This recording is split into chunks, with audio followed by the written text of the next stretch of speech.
My name's Joshua Santospirito, and I'm an artist, as you can see from all these drawings behind me. But most specifically, I make comics. I've made a few comics over the years, short and long. Here's a couple of the long ones. They're both books. We'll start with this one. This one's The Long Weekend in Alice Springs. I published it in 2013. It was based on an essay of a friend of mine, and it's about, I think it's about 150 or 160 pages long. And a couple of years later in 2015, I published this, what I call the graphic novella. It's The Swallows Part 1.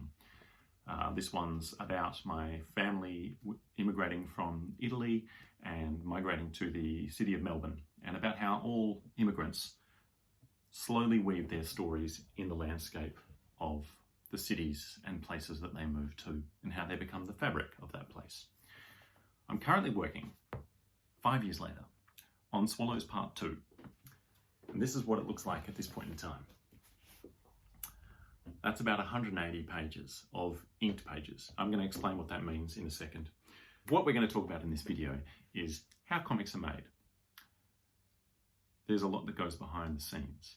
Because comics sometimes read very quickly, I don't think a lot of people necessarily have put a lot of thought into how much work goes behind this highly constructed medium.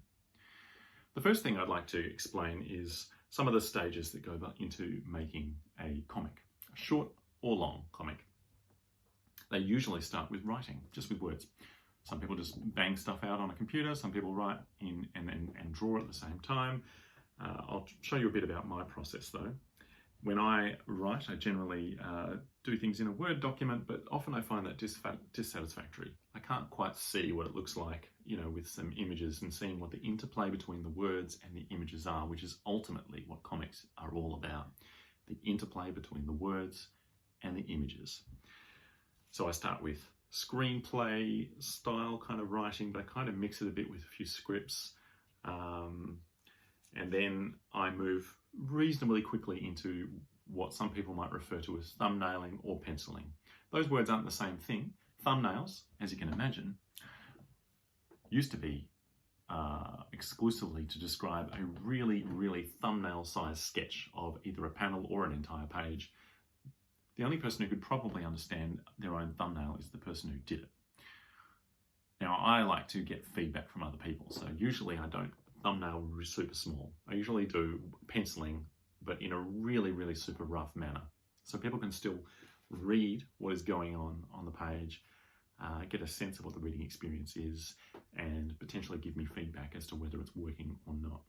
It's not the final art. I do it on the crappiest paper possible, just printing paper, just stuff which doesn't make me feel precious. I don't want the art to be really difficult to make. I just need to bang it out, get it out of me so that other people can see it, and so I can see it, what it looks like on paper. So here you can see that Swallows Part 2 has been done just with like a biro on some crappy paper. There's nothing particularly beautiful about the drawings. They're just really showing where the figure is within that panel and what words might go on the page. Now you can read this. You could read this and give me feedback on it. It's a really good stage where I haven't invested way too much energy into making the whole art look fantastic, which takes time. So it's an early stage where things just kind of, I could move entire chapters around, I could move pages around, I could tear a page out of the whole book. It doesn't make a difference because I haven't sat down and made the final art. The next stage that is part of the process is inking.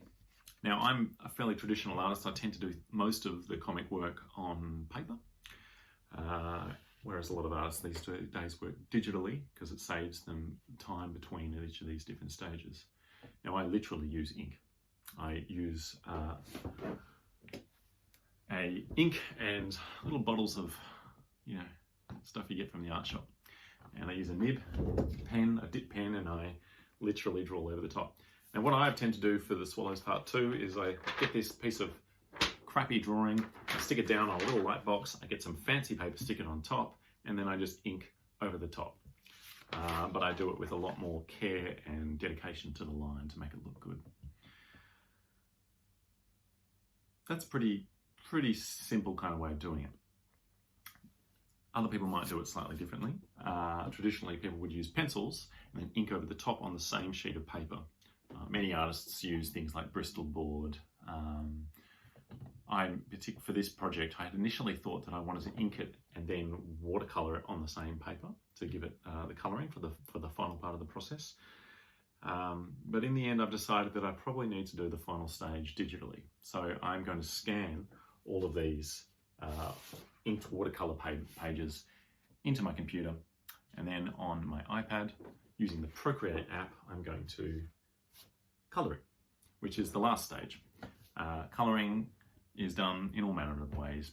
Sometimes what you want the final book to look like might affect how you do these things, because a full 4-color book, CMYK, printing costs a certain amount of money. You might be limited with the amount that you wish to spend on the printing of the book, so you may wish to consider using one color, as I did for Swallows Part 2, where I changed all of the black line work into this beautiful blue ink. Now that was one tricky way of getting color but not spending money on 4 different colors. I only spent it on 1 color. Swallows Part 2, I'm going full color, but I want to do it digitally, and I might try and do things like limiting the color palettes. If I'm got a scene where there's a memory, I'm going to change that a little bit in colors to indicate that it's a memory, maybe sepia tones or something like that. Or if it's something from history, I might do a black and white page perhaps, and using color play to help tell the story. Having told you all those things, I'd like you to join me in going to see my good friend Alyssa Bermudez. Alyssa was born in New York, but she fell in love with a Tasmanian bloke, got married. She lives here in Hobart in my neighbourhood, and she is currently on a very large comics adventure as well. So I'd like to go and have a chat with her so that you can compare her comics making process with mine, and you can see how different artists approach similar problems and how they go about things.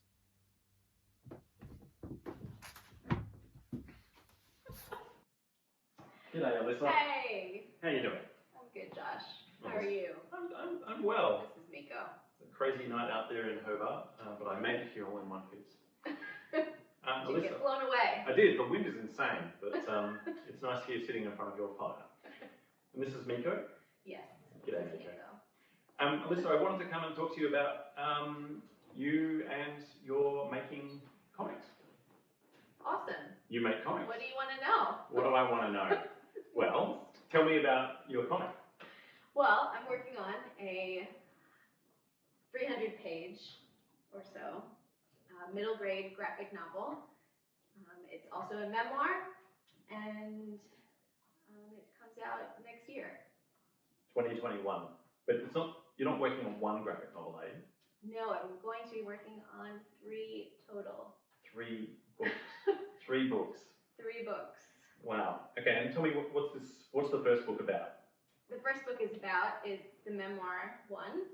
It's based on my childhood diaries. So part of the writing I did when I was 12, which is a good head start. and it's about this coming of age story in New York City, with September 11th happening in the middle of the story, and how that kind of shifts the coming of age story for a child. Wow. How does making a 300-page comic different to making a kid's book? Well, I guess in doing the assembly line changes. Right. And well, maybe we could talk about what the assembly line looks for. what that looks like for comics. What is your assembly line? What's your process? I guess my assembly line is the words, and that's similar to with the picture books. I receive the words and then need to figure out what to do with them. With the graphic novel, I had to come up with the words and think about what would be told in the pictures as well. So I wrote the full manuscript with illustration notes for what I was trying to imply in the story as well, and that way the editor can see inside my head for that vision as well. So then after the writing, then the assembly line goes to thumbnailing to figure out how many pages it's going to be. That was what the editor wanted to know next. How many pages is this going to be? And that's like a huge concept. Did you say, I'm going to have 300 pages from the very beginning? Well, she said it couldn't be more than 288, so that was like my limit. Right. And that's what I was working on when I was thumbnailing, knowing like I was trying to cut things or spread things out so that I wouldn't get past that point. Yep. And I didn't. So 288 pages is exactly what it is now with author notes and like everything. And so you moved from thumbnailing straight to inking, or what do you do? Well, once it's thumbnailed, it went to the editor again, and she was able to then read it through again. She's already very familiar with the story, so then she could see it in thumbnail form, and she could kind of give me some advice on where I could spread things out a little bit, because I was really hesitant on like not trying to make it go on forever. Yeah. And she was like almost giving me permission, like you can add an extra couple of pages there. And take away pages from other parts. Exactly. Yeah. And that was great. So I think it was good to have a collaborative effort on that for somebody else to be like, yeah, you don't need it. Yeah. Unless you're going to expand on that some other way, then like you just don't need it. So that's great.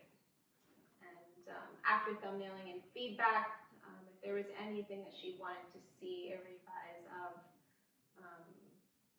I sent that to her, and then from there she's like, here are some other notes, but just go ahead and do it now. Yeah. You don't have to show me again until it's done. And so at that point, you go into production mode, do you? Bye, Miko. Production mode then? Yes, production mode definitely involved figuring out what the look of the book was going to be, so then I knew what I had to break down from there. Right. So I did some samples of what I wanted it to look like, and it's going to be printed in 2 colors, so figuring out how I needed to figure out how printing worked as well, so that I knew what like my setup needed to be, so that I didn't render 300 pages and then they'd be like, actually, that doesn't work. Yeah. And I would just curl up in a ball and die. Yeah. We don't want that. So you have to understand how the printing process works before you even start making the art. Really important. Until it's a windy night, because that's, I think, why she's doing this. Is she in here because she's scared? Yeah. Anyway. Well, you need pets around so that you can survive making a comic. That's right. That's so right. Yeah. And they're very supportive of my process. Yeah. So production mode for 300 pages is tough going, right?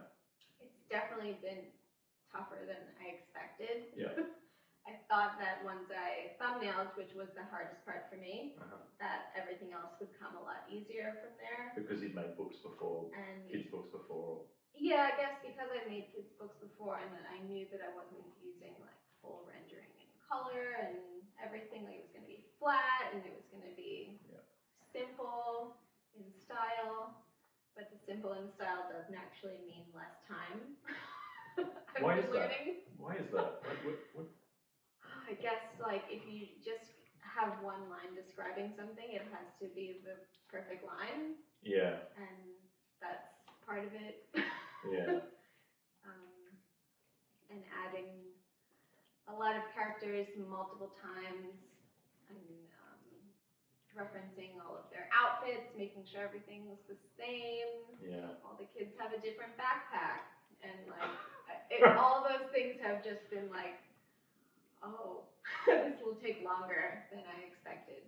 Is there something about the process that you've enjoyed, or you haven't had time to enjoy it because you've just been doing it so much?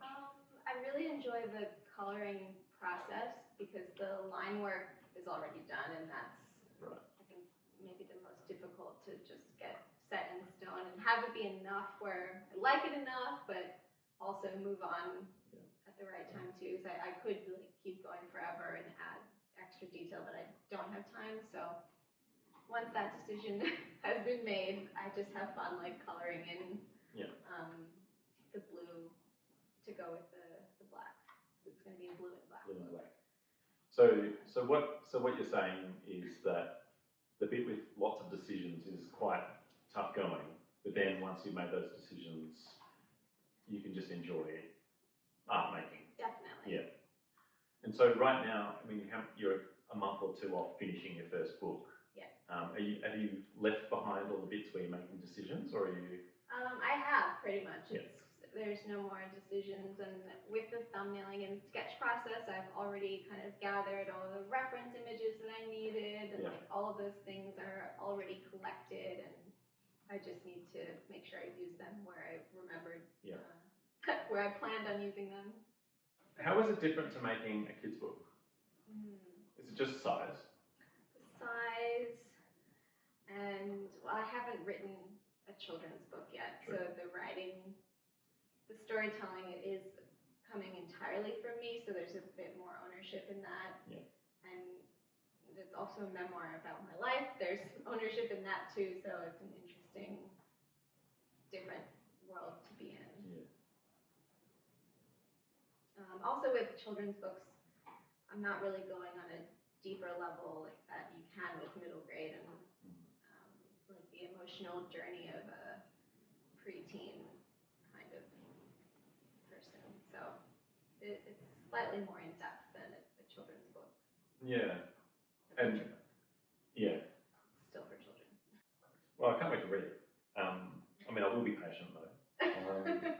And then once this time next year, but then once I've read that, I will have to patiently wait for the next installment. Yeah, which this will time be next year I should be finishing that second book, which I haven't written yet. Yeah, right. Well, good luck with that.